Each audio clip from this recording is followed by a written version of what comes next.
नमस्ते, मैं हूं संजय दीक्षित और आप देख रहे हैं दी जयपुर डायलॉग। महबूबा मुफ्ती एक बार फिर से चर्चा में है और चर्चा की बात भी बड़ी अजीब है। उन्होंने पुंछ जिले में जाकर कहीं पर एक शिव मंदिर में जलाभिषेक कर दिया। देखिए, आखिरकार तो वो राजनेता हैं, तो राजनेताओं को तो हर तरह के स्वांग करने पड़ते हैं। तो उन्होंने जाकर कहीं पर जलाभिषेक कर दिया, शिव मंदिर में शिवलिंग पर जल चढ़ा दिया। तो उसको लेके पूरी की पूरी हमारे दीनदारों की जो बिरादरी है उसके दिलो जाँ पर आग लग गई।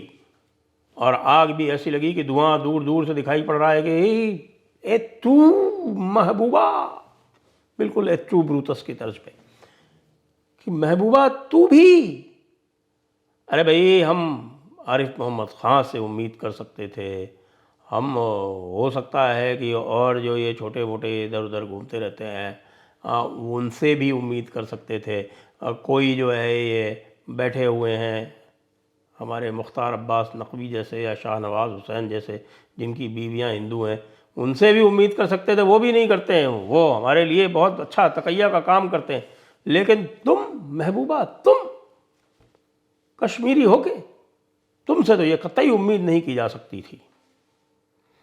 अब क्या क्या उम्मीद नहीं की जा सकती थी, वैसे तो आप बहुत सारी उम्मीद नहीं करते हैं। महबूबा जी ने तो अपने पति का नाम नहीं लगा के अपने साथ अपने पिता का नाम लगा रखा है। ये बताइए कि ये इस्लाम में अलाउड है क्या? इस्लाम में जो चीज़ अलाउड नहीं है वो ऐसे लोगों के लिए अलाउड हो जाती है।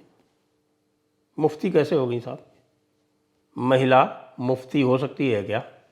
ये ज़रा बता दें हमको। आप जो हैं सारे के सारे जो दीनदार लोग हैं, वो बहुत ज़्यादा जानते बूझते हैं, वो बता दें कि क्या कोई महिला मुफ्ती हो सकती है क्या? मुफ्ती मोहम्मद तो थे, वो तो मुफ्ती हो भी सकते थे, लेकिन ये कैसे मुफ्ती हैं? अपने बाप का नाम लगा रखा है। तो देवबंद का मौलाना कहता है कि ये बहुत बड़ा गुनाह अजीम कर दिया, जो शिर्क कर दिया, और शिर्क से बड़ा गुनाह नहीं होता है। ये तो आपको भी पता होगा कि शिर्क जो है वो सबसे बड़ा गुनाह माना जाता है इस्लाम में, ऐसा कहते हैं। ये देवबंदी तो वो हैं जो सारे सूफियों को भी मुशरिक बोलते हैं कि ये भी मुशरिकीन है, कि ये शिर्क करते हैं, ये कब्रों की पूजा करते हैं, कब्रों के ऊपर चादर बढ़ाते हैं, उनके ऊपर लोबान लगाते हैं, वहाँ अगरबत्ती लगाते हैं और वहाँ पर खड़े होकर दुआ पढ़ते हैं, तो वे भी शिर्क है। आपको ध्यान हो, आईसिस ने तो मोहम्मद साहब की मस्जिद तक पे बम चला दिए थे, उसको बम से उड़ाने की साजिश की थी। तो कि उनका ये मानना था कि मोहम्मद के नाम पर अगर मस्जिद होगी तो वहाँ पर अल्लाह की इबादत जो है वो फीकी पड़ जाएगी, और इसलिए ये शिर्क है। इसलिए ये मस्जिद जो है ऐसी जगह पे नहीं होनी चाहिए जहाँ पर हज़रत मोहम्मद को दफनाया गया है। उनकी कब्र को वहाँ से निकाल के और उसको बिना किसी नाम पट्टिका के कहीं और लगा दिया जाए। तो ये तो इन लोगों की सोच है, जो भी है। लेकिन इसके बारे में और भी सोचना पड़ेगा कि भाई ये जो देवबंदी मौलाना कह रहा है, ये बहुत सारे मौलाना कहते हैं कि साहब की जो है वो अल्लाह के सिवा और कोई माबूद नहीं है। यानी कि ये तो बहुत बड़ा इनका वो है ना, वो आयतुल कुर्सी आपने सुनी होगी। आयतुल कुर्सी जो है वो सबसे बड़ी आयत मानी जाती है सूरत अल बकरा की 255वीं आयत। तो उससे कहे कि साहब कि अल्लाह से बड़ा कोई नहीं है, अल्लाह के अलावा कोई माबूद नहीं है। फिर उसके अलावा बहुत सारी और आयतें हैं जो ये कहती हैं कि साहब कि अल्लाह जो है, अगर आप अल्लाह के अलावा किसी से दूसरे से आपने उसकी पूजा कर दी तो ये जो है वो अल्लाह से दुश्मनी करना हुआ, कि जो लोग अल्लाह को नहीं मानते वो अल्लाह के दुश्मन हैं। अब मेरी समझ में नहीं आता, मैं कई बार पूछ चुका हूँ। महबूबा मुफ्ती ने तो खैर किया, जो भी किया अनजाने में किया, राजनीति के लिए किया, जो कुछ भी किया वो तो किया। लेकिन ये जो देवबंदी मौलाना बोल रहे हैं, इसके ऊपर तो सवाल पूछने पड़ेंगे कि साहब ये बताइए, एक तरफ तो आप कहते हैं कि साहब कि अल्लाह हाजिर नाजिर है, अल्लाह जो है वो सब कुछ कर सकता है, और जो इस सब कुछ कर सकने वाला जो अल्लाह है, वो इतना क्यों परेशान हो जाता है जब किसी मूर्ति की पूजा की जाए? भाई मूर्ति में स्वयं आ जाए ना। हिंदू तो ये मानते हैं कि ईश्वर सर्वत्र है, सर्वव्यापी है, वो निज भी है, निर्गुण भी है, निर्विकल्प भी है, निरीह भी है। निरीह मतलब इह से यानी ईगो लेस भी है। तो जो निज निज निर्गुण निर्विकल्प निरीह और चिदाकाश महाकाश वासम भजेहम, जिनको कहते हैं कि वो जो चित्त का जो आकाश है, यानी जो यूनिवर्सल कॉन्शियसनेस जिसको बोलते हैं, उस आकाश में वास करता है। तो यदि अल्लाह भी सर्वशक्तिमान है, सर्वव्यापी है या नहीं है, इस पे तो भारी डाउट्स है, क्योंकि इस सर्वशक्तिमान अल्लाह को 7वें आसमान पर कैद करके किसने रख दिया है? निश्चित रूप से ये है कि किसी सर्वशक्तिमान शक्ति का, जो एक सुप्रीम शक्ति है, उसका तो ये निर्णय हो नहीं सकता। ये तो सब मुल्ला मौलाना ने किया होगा कि नहीं नहीं नहीं नहीं, आप तो 7वें आसमान पर ही रहोगे और आप न किसी में जा सकते हो, न कोई आप में जा सकता, बिल्कुल अलग हो। पर्दा है, बीच में हिजाब है, ये लिखा हुआ है, या कुरान पाक में लिखा हुआ है कि अल्लाह और बाकी लोगों के बीच में हिजाब है। हिजाब का मतलब पर्दा होता है। हिजाब का मतलब वो टेंट नहीं होता है, जो बुर्का टाइप का टेंट जो लगाते हैं, उसका नाम नहीं होता है हिजाब। हिजाब का मतलब होता है कि उनके बीच में एक पर्दा है। तो अब जो यह फिर से प्रश्न उठ जाता है कि क्या वाकई कोई भी सर्वशक्तिमान जो शक्ति है वो अपने आप को पत्थर में प्रकट भी नहीं कर सकती क्या? या मनुष्य में प्रकट भी नहीं कर सकती क्या? क्या पेड़ में, पौधे में, जानवर में अपने आप को प्रकट नहीं कर सकती? उसकी सीमाएं हैं। सर्वशक्तिमान शक्ति की कोई सीमाएं होती हैं क्या? तो फिर ये मूर्ति पूजा का इतना विरोध क्यों करते हैं ये मूर्ख मौलाना? एक तरफ तो कहते हैं कि ये निराकार शक्ति है। ये अलग बात है कि पुराने पाक में भी लिखा हुआ है कि वो कोई तख्त है, हदीसों इत्यादि में आया कि साहब किसी तख्त पे बैठे हुए हैं, तो जो तख्त पे बैठेगा वो निर्गुण तो नहीं, निराकार तो नहीं हो सकता। खैर चलिए बात मान लेते हैं, क्योंकि इनमें भी एक वहदत वजूद है, एक वहदत शहूद है। तो आजकल तो वहदत शहूद का ज़माना है। वहदत वजूद जो थी उसको तो ख़त्म ही कर दिया इन लोगों ने, मार पीट के उनको तो वो उड़ा ही दिया। तो वो सारे के सारे जो हैं वो, अगर आप शेख सरिंदी के पूरे के पूरे जो उनके कलाम पढ़ लें तो आपको पता चलेगा कि वो ये पूरा का पूरा उनका यही है कि आधे टाइम तो वो ये इब्न अरबी के ख़िलाफ़ ही बोलते रहते हैं, जो कि वहदत वजूद की बात करता था।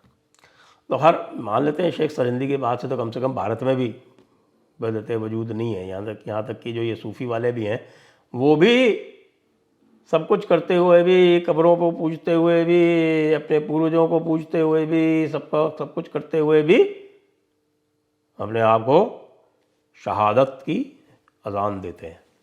मैं शहादत देता हूँ कि अल्लाह एक है, मोहम्मद उसका रसूल है। यार कहाँ से तुम शहादत देने आ गए भाई? न तुमने सर्वशक्तिमान ईश्वर को देखा जिसको तुम अल्लाह कहते हो, न रसूल को देखा, बस यूं ही शहादत देने आ गए विटनेस मुंह में।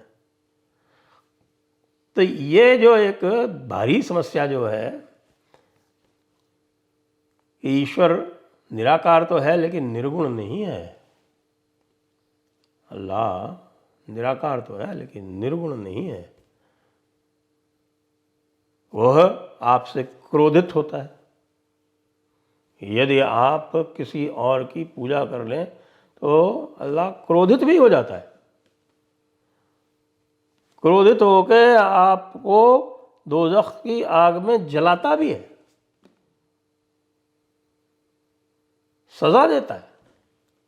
केवल इस बात से कि आपने उसको मानने से इनकार कर दिया। अरे भाई, इतना तो मत गिराओ यार अपने अल्लाह को।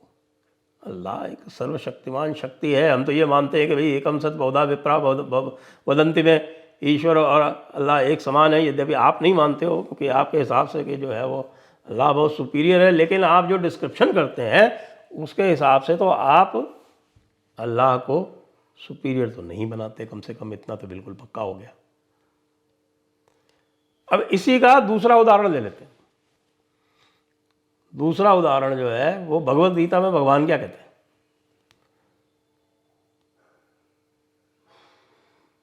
भगवान कहते हैं कि भाई आपको पूरी स्वतंत्रता है, किसी की पूजा करोगे वो पूजा आएगी मेरे तक ही। ये प्यन्य देवता भक्ता यजन्ते श्रद्धयान्विता तेपि मामेव कौन्तेय यजन्त्य अविधिपूर्वकम।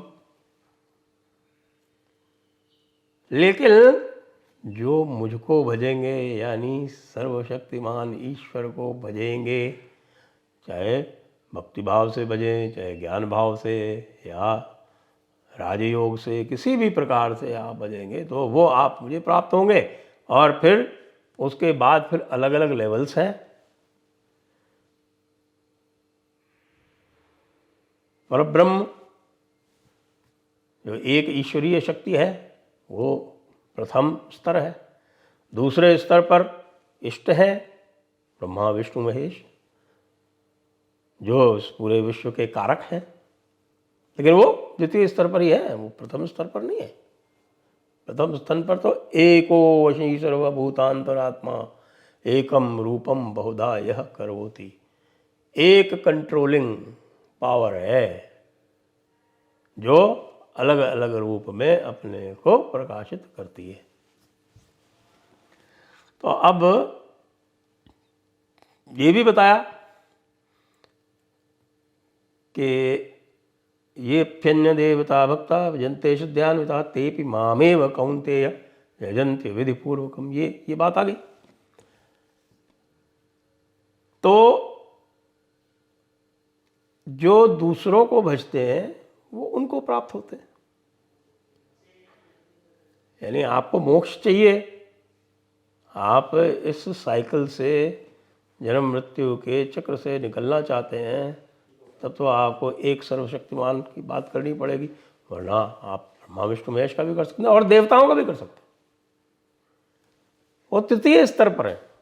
अब आप हमारे मुल्ला मौलाना लोग जो हैं वो तृतीय स्तर के जो देवता हैं, जिनको हमारे यहाँ 33 कोटि कहा गया है, 33 कोटि मतलब 33 प्रकार के जो देवता हैं, या जिनको जो है हम कहते हैं कि हमारे जो चेतना के बिंदु हैं वे ही देवता हैं।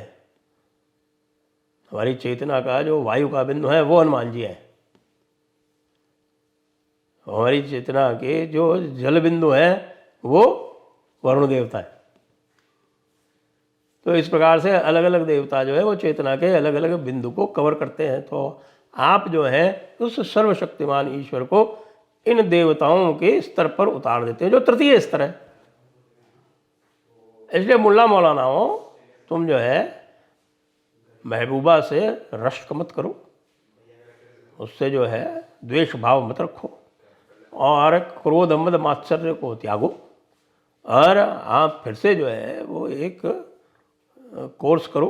मैं आपको सिखा सकता हूँ, आ जाओ मेरे पास, मैं आपको बताऊंगा कि जो सर्वशक्तिमान शक्ति होती है, जो सर्वव्यापी शक्ति होती है, जिसको हम ऑमनी प्रेजेंट ऑमनीशिएंट बोलते हैं, ऑमनीपोटेंट बोलते हैं, यह शक्ति जो है वह निराकार और निर्गुण ही हो सकती है और अपने आप को सगुण रूप में प्रकट कर सकती है। वो उसकी ही शक्ति है, सगुण ब्रह्म। अगुण ही सगुण ही नहीं कछु भेदा, गावहि मुनि पुराण बुध बेदा। अगुण अरूप अलख अज जोई, भगत प्रेम बस सगुण सोहोई। तुलसीदास जी कह रहे हैं अगुण यानी निर्गुण, अरूप यानी विदाउट फॉर्म, अलख that he cannot be detected, इसका लक्ष्य नहीं हो सकता, अलख, अलक्ष्य। अज जोई, जो आपके सारे सेंसेस से परे हैं, वही भक्ति के प्रेम में सगुण हो जाता है। अब ये समझ लो, मुल्ला मौलाना हो और घर वापसी कर लो। बेचारी महबूबा ने तो बिना समझे किया है, जो लोग समझ के कर रहे हैं वो घर वापसी कर ले रहे हैं, क्योंकि वो सर्वशक्तिमान जो शक्ति है ईश्वर की उसको समझ जाते हैं। फिर ये जानते हैं कि हाँ, फिर ये तो इसका मतलब यदि सर्वशक्तिमान है तो फिर अपने आप को मूर्ति में भी स्थापित कर सकते हैं, प्रकट कर सकते हैं, या भक्ति की भावना के अनुसार अपने आप को प्रतिष्ठित कर सकते हैं। तुम क्यों कहते हो अल्लाह नहीं कर सकता? भाई अल्लाह को छोटा क्यों कर रहे हो? मुल्ला मौलाना हो, अल्लाह अकबर बोलते हो और अल्लाह को छोटा करते हो। ऐसा मत करो, अल्लाह को अकबर ही रहने दो। जय हिंद, वंदे मातरम।